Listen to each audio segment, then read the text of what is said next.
You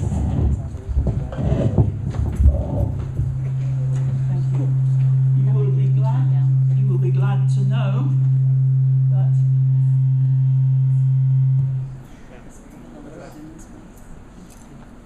when I go back next month to England, they're going to see me at the hospital and I hope do something about my leg. Also, a few weeks ago, I asked you to pray for a little boy at home called Ezekiel, who had leukemia, which is a kind of cancer, and we now have the good news that they've treated that cancer. Doctors don't usually say that cancer is cured.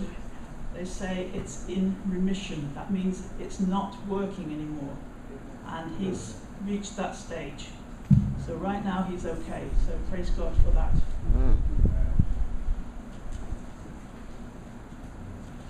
It's good to be with you again, have the opportunity to share God's word with you. We're going to start by looking at Genesis chapter 1, verses 26 to 31.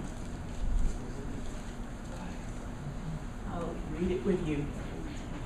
Then God said, "Let us make man in our image." Read it with me if you like to. "After our likeness, and let them have dominion over the fish of the sea, and over the birds of the heavens, and over the livestock, and over all the earth, and over every creeping thing that creeps on the earth." So God created man in his own image. In the image of God he created him. Male and female he created them. And God blessed them and said to them, "Be fruitful and multiply, and fill the earth and subdue it, and have dominion over the fish of the sea, and over the birds of the heavens, and over every living thing that moves on the earth." I think God said, "Behold, I have given you every plant yielding seed that is on the face of the earth, and every tree with seed in its fruit, you shall have them for food. And to every beast of the earth, and to every bird of the heavens, and to everything that creeps on the earth, everything that has the breath of life, I have given every green plant for food." And it was so. And God saw everything that he had made, and behold, it was very good. And there was evening, and there was morning, the sixth day. This is the beginning of a story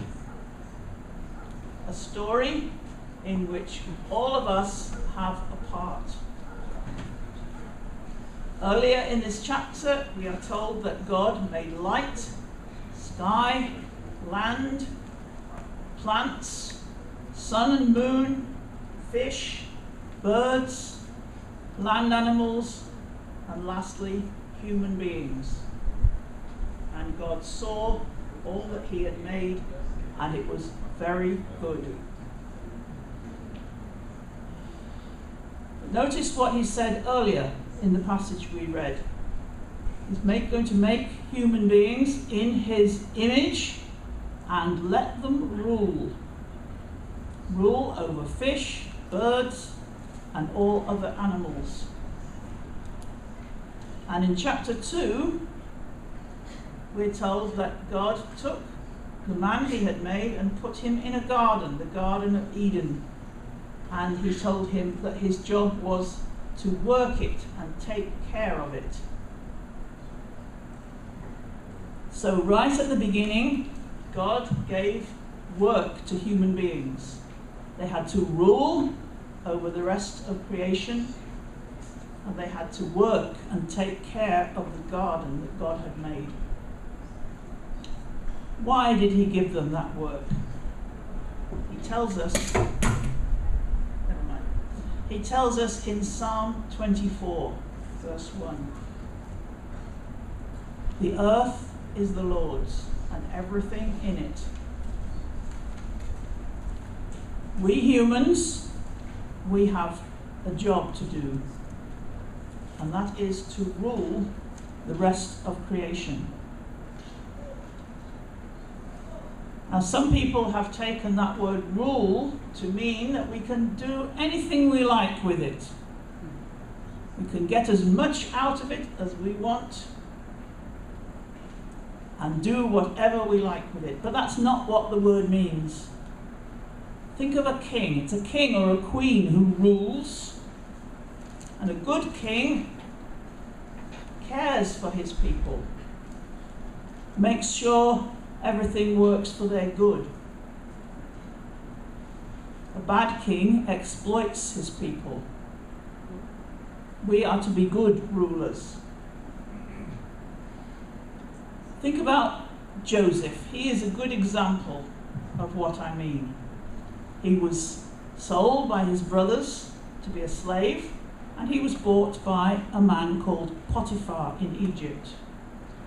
And so he worked for Potiphar as a slave. And because he knew and loved God, he worked very hard and he did his job well. And Potiphar was very pleased. And Potiphar made Joseph his steward. We looked up what steward is in French in our class recently. It means intendant or régisseur. And Joseph looked after everything that Potiphar had, it says. His household, that's all his family and his servants, and everything he owned. And it says that Potiphar was only concerned about the food he ate. Everything else Joseph did, because he trusted Joseph so much. And we're told that as a result of Joseph's good work and the fact that he honored God, God blessed Potiphar's household and everything he had. And that is how we are meant to rule God's creation. We are his stewards. This is what he planned for us to do. He created us in his image. That means we represent him. The image of something represents you. A photograph or a painting represents you. And we represent God because we are made like him. I know that Adam and Eve sinned, and that spoiled the image of God. But it didn't. It wasn't lost. And Jesus came to earth to show us what that image is really like. And also, when he died and rose again, he made it possible to restore God's image in us.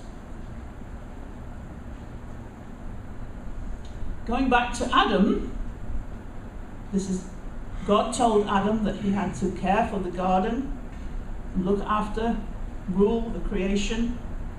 And he started well. We're told that he started by giving names to the animals. So he was studying them, looking at their characters, and giving them names accordingly. But he didn't get very far with his work of being a steward, because the serpent came along, Satan, and tempted Eve, and she sinned, she disobeyed God, and then Adam disobeyed God, and so they were not able to continue being God's image, not fully anyway, and they were sent out of the garden.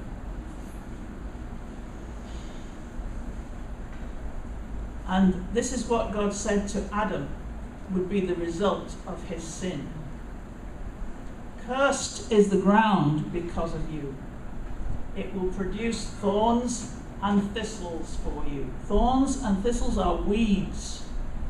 When Adam did his gardening and farm work, he would not just produce crops, but weeds would grow, plants that he did not want.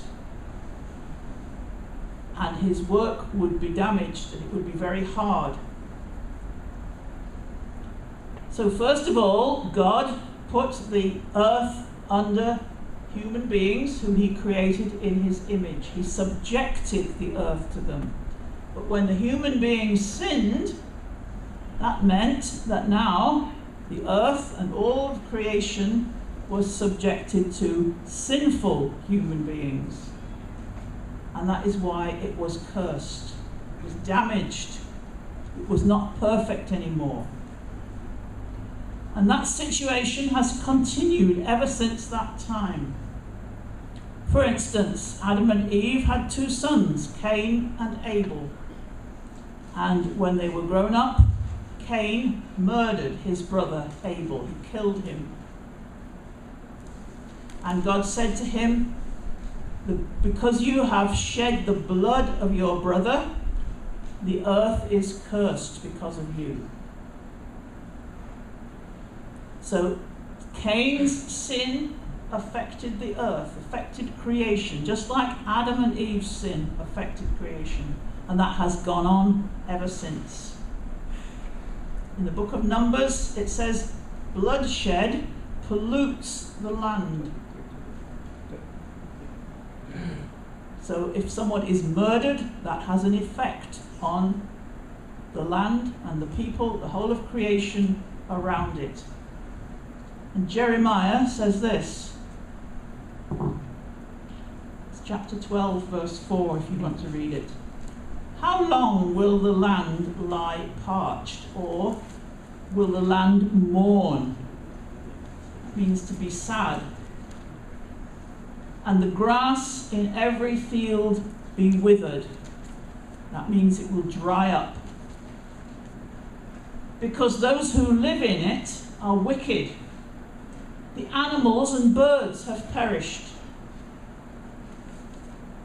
In other words, the wickedness of humans, the sin, has affected even the grass and the animals and the birds. And Isaiah says this. This is chapter 24, verses 4 to 6. The earth dries up and withers. The world languishes and withers. The exalted of the earth languish. That means something like mourn, be sad. The earth is defiled by its people. They have disobeyed the laws, violated the statutes, and broken the everlasting covenant. Therefore, a curse consumes the earth. Its people must bear their guilt. Therefore, earth's inhabitants are burnt up, and very few are left. Again, that is the result of sin. People have disobeyed God's laws, and that affects the earth and the people in it, and everything else in God's creation is affected by the sin of human beings. And this story, this sad story, continues today. The sin of people in the world today affects the whole of creation. It affects other people, and it affects everything that God has made. Think about pride and greed and selfishness and thoughtlessness. Very often these sins govern the relationship between people and other people, but also with land, with sea, with air, with plants, with animals. For instance, we use the things that God created very often very selfishly. We don't think of the needs of other people and of the rest of creation. For instance, we need trees. We need them to build houses. We need them for fuel. And that's one way in which God provided for us. We need trees and plants for food. We've just read that. God provided them for us. But we use them as if they were just for me. If you cut down a tree to use it in some way, do you think about, well, I'll say we, if we cut down a tree, do we think about what's going to happen later? If we cut down a lot of trees, maybe other people won't have any wood to use in the future unless we plant more trees. And the same goes for food. We've been greedy. And the same goes for the things that we dig out of the earth, like coal and minerals to get metals and so on. We just keep digging and digging. Do we think about the future? Do we think about the needs of other people? So you can see that our sin affects creation in the way that we use creation. We say we have exploited it, not used it wisely and thoughtfully. We've used it as if we owned it, but we don't own it. The earth is the Lord's. And he showed this in the laws that he made for Israel. He made those laws on the basis of the principle that we are stewards. We don't own the land. So when the people of Israel moved into the promised land, God showed them how they were to divide up the land. They were to divide it up based on the needs of the people. There were 12 tribes. Some tribes were bigger than others. The bigger tribes were given more land than the smaller tribes. And then the tribes would divide the land between the families. A large family received more land than a small family. It was all done according to their needs. But they didn't own that land. God said, the land is mine and you are my tenants. You're a tenant if you rent a house from someone else. It's not yours. You use it, but it belongs to someone else. That's true of this world too. It belongs to God. We are his tenants. Sometimes a person might become very poor and they had to sell some land just to get enough money to live. That was allowed, but not forever. Every 50 years there was a year of Jubilee. And at that time, all land that had been bought had to be returned to its original owner. And that meant that you wouldn't get anybody who was very rich and owned a lot of land, and other people who were very poor and didn't have any land. You could only sell your land for a while. Then you or your children would get it back at the year of Jubilee. And if we look around at the world now, we certainly have not followed that law. There are some people in the world who are very rich. They own a lot of land. And there are other people who have no land at all. And land is life support. It's on land that we can grow our food, keep our animals. We depend on land. And so we have not followed God's rule that the land is his and we are his tenants. The earth is the Lord's. So can this situation be changed? Well, I'm going to read you the end of the story, or nearly the end of the story, and we find that in Romans chapter 8.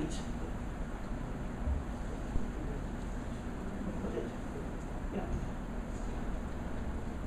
For the creation waits with eager longing for the revealing of the sons of God. For the creation was subjected to futility, not willingly, but because of him who subjected it, in hope that the creation itself will be set free from its bondage to corruption and obtain the freedom of the glory of the children of God. For we know that the whole creation has been groaning together in the pains of childbirth until now. And not only the creation, but we ourselves, who have the first fruits of the Spirit, we groan inwardly as we wait eagerly for adoption as sons, the redemption of our bodies. This shows us that the end of the story is coming. It's in sight. Paul seems to be referring to the story of the fall of Adam and Eve. Adam and Eve, they are the ones who subjected, in verse 20, the earth to futility. What does futility mean? Well, I have a translation as vanity. Seems to be the best French word for that. Another English word is frustration.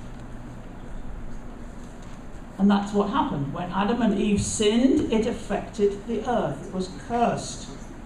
And that futility or vanity means that something does not do the job it was made for. If you have a car and you get up in the morning to go to work and your car won't start, that is something that is futile. Or vain. It doesn't work. It doesn't do what it was made for. And it's no use to you. So something that is futile or vain is not functioning in the way that it was meant to function. And that is what has happened to creation. It's not functioning in the way that God made it to. It's not producing, for instance, as much food as it could do. And remember, the earth is the Lord's. So what did God create the earth for? Well, to glorify Him is one thing. David said, the heavens declare the glory of God. And that is true of the earth as well. But the earth at the moment is not doing that very well. Look around you. Do you see the glory of God in everything? Well, you do in some things, like the sunset perhaps, and the trees. But then you look at some other aspects of the creation around you and you find they're not glorifying God. When I look around here, I see a lot of rubbish, for instance, in the streets. I don't think that glorifies God. I'm sure you can think of many other ways in which we, humans, have damaged the creation so it no longer glorifies God. But then we read in Genesis that God made creation, especially the plants, to provide food for humans and for other animals. And it's not doing so well at that either, because there are many people in the world who are hungry. They can't get enough food, either because the land isn't producing enough or because greedy people are taking it for themselves and it's not being shared equally. And I'm afraid that is true of my country. When you go to a supermarket or a shop, you see more food than we need, whereas some people in Haiti can't get enough food. And I'm afraid we in Britain also, we waste a lot of food that people in Haiti would love to be able to eat. And the same is true other parts of the world. And Paul says here that the creation is groaning. That's a similar word to what we read in Jeremiah. It's mourning. It's sad. It's not doing its job. It's not functioning as God designed it for. But Romans 8 is not just about that futility, or he says bondage to decay in verse 21. But it's also about hope. We read in 20 and 21 that there is a hope that the creation will be set free from that bondage to decay. Creation will be set free. When? Well, look at verse 19. What's the creation waiting for? It's waiting for the sons of God to be revealed. When will that be? Well, if you look at verse 23, we see there words which refer to Jesus coming again, when we shall be adopted as his sons. That's fully adopted. My theology class knows that one of the things God does when we are saved is he adopts us as his children. But they also know that many of the things God does for us when we are saved are not yet complete. They are déjà, mais pas encore. We are saved now, but we also have a full salvation in the future when he comes. And that's what Paul is saying in verse 23. When he comes, we shall be fully adopted as sons. Our bodies will be fully redeemed. But that's the time that humans are waiting for and creation is waiting for. The creation waits in eager expectation for the sons of God to be revealed. So does that mean that we have to just wait and creation has to just wait until Jesus comes again and nothing will change? Wrong. Because we are already God's sons. We have already been transformed. We already have, Paul says, the first fruits of the Spirit. The first fruits in Israel meant your first crops. And you had to give them to God. When your field of wheat ripened, you had to give the first part of it to God. That was the first fruits. And when you got the first fruits, you knew that the rest of the crop would follow. Paul says the Spirit is the first fruits we have received, which promise us that more from God will follow. So we have the Spirit, but we have not got everything from God fully yet. But we are transformed, we are sons of God. So if sin affects the world, surely if we are living as sons of God and reflecting his image, that will also affect the whole of creation. If we live in love, kindness, joy, peace, all the other things that are the fruits of the Spirit, then surely that must help to transform the world. But we can do it directly as well. Because every day of our lives, everywhere we can go, we can be acting as God's stewards. If we are caring for the land, the water, the air, the plants and the animals, and the people around us, we are being God's stewards. We are living in his image. And that means that we use everything that we use fully and carefully. And that applies to everything. I talked about wood and food just now. It applies to electricity. It applies to paper. Now, I wonder if you're thinking, what's she talking about electricity and paper for? Preachers should talk about spiritual things. But remember, the earth is the Lord's. And these things are part of the earth. And using things carefully, that's a principle of nature. You know, when a leaf falls off a tree, this is the biologist in me talking now. When a leaf falls off the tree, it falls on the earth. It is eaten by worms and insects. It decays, and the chemicals in it go into the soil, and plants use them again. That's God's principle. We call it recycling. Using things again and again. Using them carefully. God built that principle into creation, and we should be applying it in our lives. And it means that we need to think about everything we use and everything we do. What's the result of this action? How will it affect other people? How will it affect the rest of creation? I think you can probably think of examples of how you can use the things that you have, that God has provided, in such a way that you are caring for creation. You are being his stewards. And maybe you can go further. Maybe you can do something that will help other people to do that. Now this is an idea I gave a class the other day.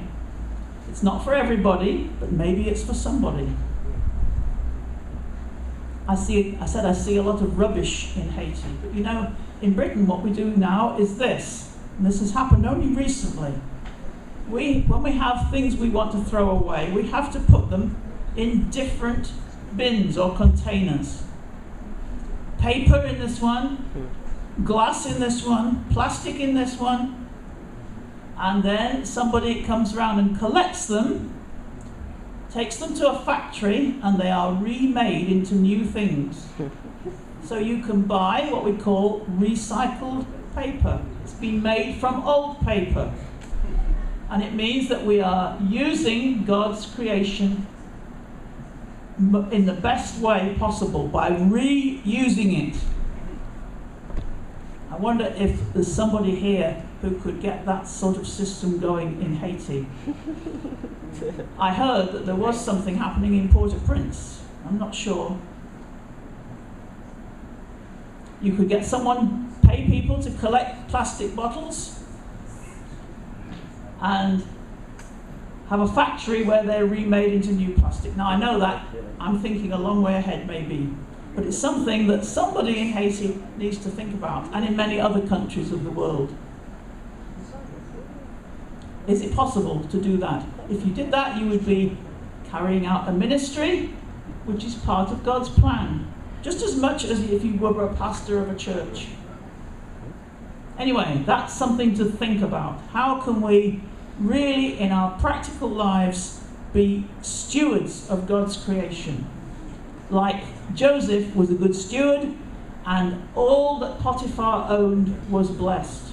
So God is going to now and in the future bless his creation through us, because the earth is the Lord's. God bless you. Amen.